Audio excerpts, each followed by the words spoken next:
ក្រសួងព័ត៌មានរៀបចំសិក្ខាសាលាពិនិត្យឡើងវិញនូវវឌ្ឍនភាពការងារកំណែទម្រង់ទាំង3របស់ក្រសួង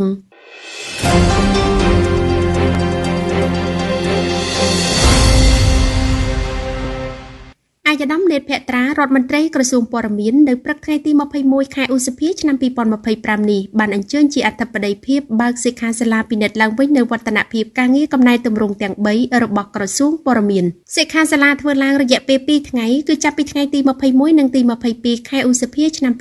2025នាសាលចតុមុខមង្គលទីស្តីការក្រសួងសម្រាប់កំណែទម្រង់ទាំង3រួមមានកំណែទម្រង់រដ្ឋបាលសាធារណៈកំណែទម្រង់វិមជ្ឈការនិងវិសហមជ្ឈការនិងកំណែទម្រង់ហិរញ្ញវត្ថុសាធារណៈសិក្ខាសាលានេះធ្វើឡើងក្នុងគោលបំណងដើម្បីពង្រឹងនិងជំរុញការអនុវត្តការកែទម្រង់រដ្ឋបាលសាធារណៈការកែទម្រង់ការគ្រប់គ្រងហិរញ្ញវត្ថុសាធារណៈនិងការកែទម្រង់វិមជ្ឈការនិងវិសហមជ្ឈការរបស់ក្រសួងព័ត៌មានជាពិសេសគឺការដាក់ឲ្យអនុវត្តថវិកាកម្មវិធីនិងថវិកាសមិទ្ធកម្មក្នុងស្មារតីពង្រឹងការប្រើប្រាស់ហិរញ្ញវត្ថុសាធារណៈឲ្យបានត្រឹមត្រូវថ្លែងនៅចំពោះមុខថ្នាក់ដឹកនាំនៃក្រសួងព័ត៌មានអាយដាមនេតភក្ត្រាបានលើកឡើងថាការពិនិត្យឡើងវិញនូវវឌ្ឍនភាពការងារកំណែទម្រង់ទាំង3គឺមានភាពចាំបាច់ដើម្បីផ្សព្វផ្សាយដល់ថ្នាក់ដឹកនាំក្រសួងព្រមទាំងមន្ត្រីរាជការក្រមអាវ៉ាតនៃក្រសួងព័ត៌មានបានយល់ច្បាស់អំពីកំណែទម្រង់រដ្ឋបាលសាធារណៈកំណែទម្រង់វិមជ្ឈការនិងវិសហមជ្ឈការនិងកំណែទម្រង់ហិរញ្ញវត្ថុសាធារណៈអាយដាមនេតភក្ត្រាបានបន្តទៀតថា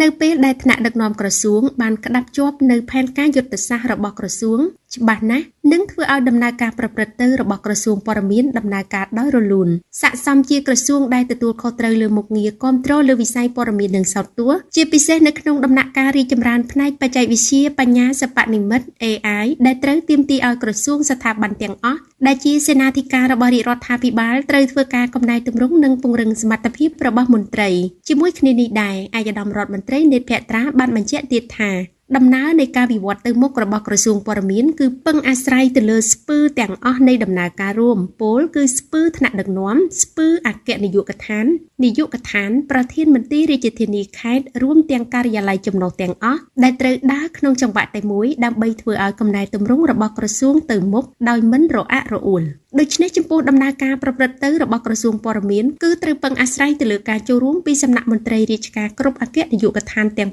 5ដែលមានជំនាញផ្សេងៗគ្នាដើម្បីធ្វើយ៉ាងណាឲ្យការប្រព្រឹត្តទៅរបស់ក្រសួងបន្តដំណើរដោយស្វាហាប់នៅក្នុងដំណាក់កាលវិវត្តជាសកលនេះគួរឲ្យដឹងដែរថានៅក្នុងឱកាសអញ្ជើញដឹកនាំកិច្ចប្រជុំលើកទី2របស់គណៈកម្មាធិការជាតិជំរុញការអនុវត្តវិធានការគន្លឹះក្នុងការកែទម្រង់រដ្ឋបាលសាធារណៈរបស់រាជរដ្ឋាភិបាលនីតិកាលទី7នៃរដ្ឋសភាកាលពីថ្ងៃទី12ខែមិថុនាឆ្នាំ2024កន្លងទៅសម្ដេចមហាបវរធិបតីហ៊ុនម៉ាណែតនាយករដ្ឋមន្ត្រីនៃកម្ពុជាបានសង្កត់ធ្ងន់អំពីសារៈសំខាន់នៃការអនុវត្តវិធានការគន្លឹះក្នុងការកែទម្រង់រដ្ឋបាលសាធារណៈដែលជាមូលដ្ឋានដ៏ចាំបាច់បំផុតក្នុងការកសាងនូវប្រព័ន្ធរដ្ឋបាលសាធារណៈមួយប្រកបដោយសមិទ្ធកម្មមានចីរភាពនិងមានភាពធន់ការអនុវត្តវិធានការគន្លឹះនេះក៏ជាបុរេលក្ខខណ្ឌនៃការសម្រេចនូវចក្ខុវិស័យកម្ពុជាឆ្នាំ